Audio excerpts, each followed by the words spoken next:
Jonah McKeown, reporter for the Catholic News Agency and host of the CNA Newsroom podcast, broke down this survey in a recent CNA article. He joins us now to give us his take.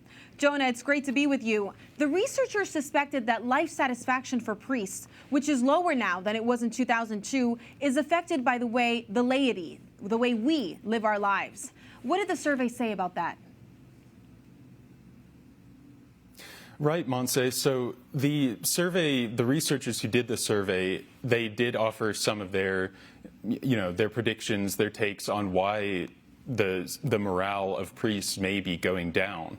And one of the things they suggested is just something that we all know, is that the laity overall are in some ways not living out the church's teachings in many ways. I mean, one of the ways that they laid out is on sexual morality, for example. I mean, we know the unfortunate statistic that many Catholic women even do use contraception, and that's just one example. So that's just one of the things that the researchers suggested as a possible reason for a lowering of morale overall among priests in the U.S.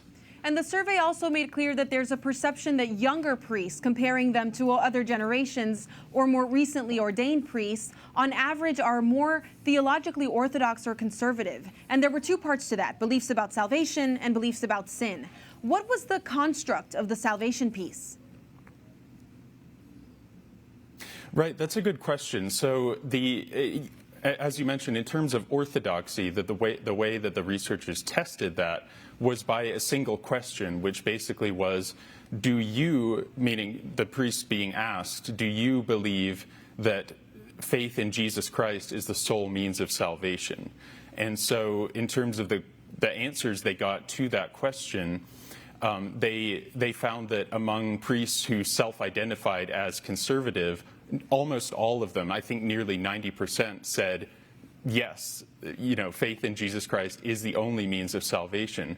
Whereas priests who self-identified as, more liberal, I believe around 40% said that they actually disagreed with that statement. So it's not a completely comprehensive look at orthodoxy, of course, since it was only one question. But it is something really interesting to look at, especially broken down by political persuasion. It was very interesting also that there was no mention of the transformation of seminaries around the country. However, what made this survey and comparison over time so interesting to you? I think kind of just what you mentioned, that it was a comparison over time, because the first survey, I should say, this was kind of an evolution of a survey that was done by the Los Angeles Times in 2002.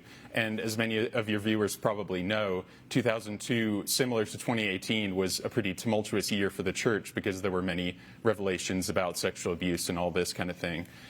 So it was interesting to see this survey, which reused almost all the questions from that previous survey, asking priests again, almost 20 years later, the same questions about morale, about morality, about orthodoxy. So I really encourage your viewers to read the whole survey for themselves. It was interesting to see that support for their bishops, for their local ordinaries, didn't change over time. What do you think about that? That is very interesting because, of course, again, as your viewers know, many people are not as trusting of their bishops anymore, again, because of the fallout from the sexual abuse crisis. But in terms of priests, like you said, it does seem as though they are still very trusting and loyal to their own bishops, which I think is quite interesting. Very interesting indeed. Thank you so much, Jonah, for being with us. Thank you very much for having me.